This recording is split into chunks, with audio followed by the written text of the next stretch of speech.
নমস্কার সম্মানীয় দর্শক বন্ধুরা, আপনারা প্রত্যেকেই জানেন বঞ্চিত জব কার্ড হোল্ডারদের টাকা অর্থাৎ যারা 100 দিনের কাজ করেছিলেন কিন্তু 2 বছর ধরে জব কার্ডের এই টাকা পাননি, তাদের টাকা দেওয়া হবে 21শে ফেব্রুয়ারি।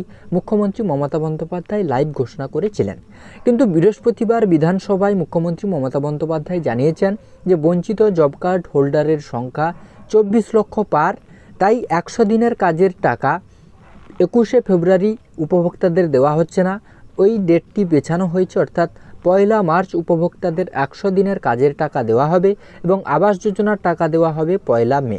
তো এটা কেন পেছানো হলো, কি বলা হয়েছে এই সংক্রান্ত আপডেটে ইন ডিটেলসে আমি আপনাদের জানাবো। ভিডিওটি প্রথম থেকে শেষ পর্যন্ত দেখুন, আশা করছি ভিডিওটি আপনাদের কাজে আসবে।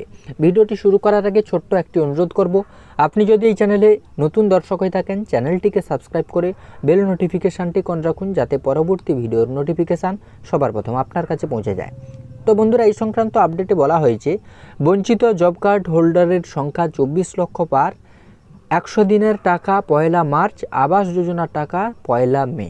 কেন ডেটটি পিছানো হলো সেটা এবার ডিটেলসে আপনাদের জানিয়ে দিচ্ছি। 21শে ফেব্রুয়ারি নয়, 100 দিনের কাজে বঞ্চিতদের ব্যাংক অ্যাকাউন্টে টাকা পাঠানো হবে 1 মার্চ।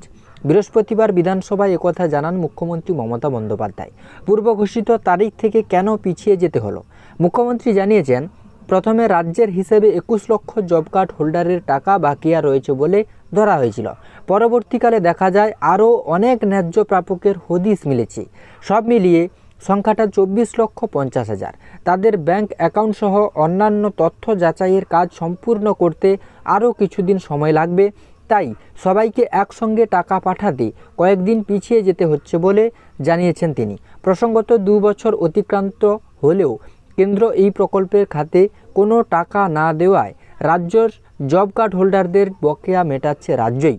এর জন্য রাজ্য বাজেটে 3,700 কোটি টাকা বরাদ্দ করা হয়েছে। টাকা পাঠানোর আগে প্রত্যেক প্রাপকের ব্যাংক অ্যাকাউন্ট সংক্রান্ত নথি ভালোভাবে যাচাইয়ের নির্দেশ দিয়েছে নবান্ন। যেসব অ্যাকাউন্টের সঙ্গে এখনও আধার লিঙ্ক হয়নি সেসব ক্ষেত্রে একাধিকবার তথ্য যাচাইয়ের নির্দেশ দেওয়া হয়েছে, কারণ এই প্রক্রিয়া কোনো রকম ভুল ভ্রান্তি চাইছে না সরকার।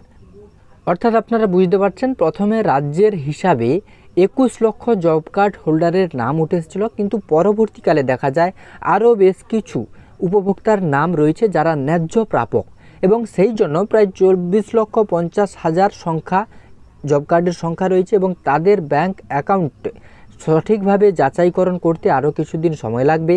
তাই মুখ্যমন্ত্রী বললেন যে একসঙ্গে পুরো টাকাটা দেওয়া হবে 1 মার্চ উপভোক্তাদের অ্যাকাউন্টে, উনি কিন্তু জব কার্ডের টাকা ট্রান্সফার করে দেবেন। একইভাবে আবাস যোজনার টাকা আটকে রাখায় এদিন মোদী সরকারের বিরুদ্ধে ফের ক্ষোভ উগরে দিয়েছেন মুখ্যমন্ত্রী।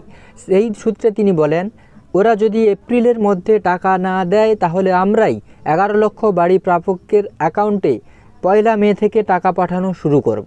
অর্থাৎ জব কার্ডের টাকার ক্ষেত্রে এতদিন ধরে যে ঘোষণাটি তিনি করেছিলেন যে 21শে ফেব্রুয়ারি 21 লক্ষ জব কার্ড হোল্ডারকে তাদের ন্যায্য টাকা তাদের ব্যাংক অ্যাকাউন্টে পাঠিয়ে দেওয়া হবে, কিন্তু পরবর্তীকালে দেখা গিয়েছে যে ওটা 21 লক্ষের পরিবর্তে আরও বেশ কিছু ন্যায্য উপভোক্তার হদিশ মিলেছে। সেই ক্ষেত্রে টোটাল 24,50,000 জব কার্ড হোল্ডার রয়েছেন যারা ন্যায্য প্রাপক। তো তাদের সবার ব্যাংক অ্যাকাউন্টে একসঙ্গে টাকা দেওয়ার জন্যই কিন্তু 21শে ফেব্রুয়ারির পরিবর্তে 1 মার্চ কিন্তু করে দিয়েছেন। এবং আবাস যোজনার ক্ষেত্রে তিনি বলে দিয়েছেন যে এপ্রিলের মধ্যে যদি কেন্দ্র সরকার রাজ্যকে পুরো টাকা না দেয় তাহলে রাজ্য সরকার রাজ্যের 11 লক্ষ বাড়ি প্রাপকদের ব্যাংক অ্যাকাউন্টে 1 মে থেকে টাকা পাঠাবে। আশা করছি ভিডিওটিতে আপনাদের বোঝাতে পেরেছি কেন জব কার্ডের টাকার দেওয়ার ডেট পিছানো হলো। তিনি কিন্তু জানিয়ে দিয়েছেন, আপনাদের ভিডিওর মাধ্যমে সেই তথ্য দিলাম। যদি ভিডিওটি আপনাদের কাজে এসে থাকে ভিডিওটিতে লাইক করুন এবং এই রকম গুরুত্বপূর্ণ ভিডিওর নোটিফিকেশানগুলি পেতে চ্যানেলটিকে সাবস্ক্রাইব করে বেল নোটিফিকেশানটি অন রাখুন, যাতে পরবর্তী ভিডিওর নোটিফিকেশান সবার প্রথম আপনার কাছে পৌঁছে যায়।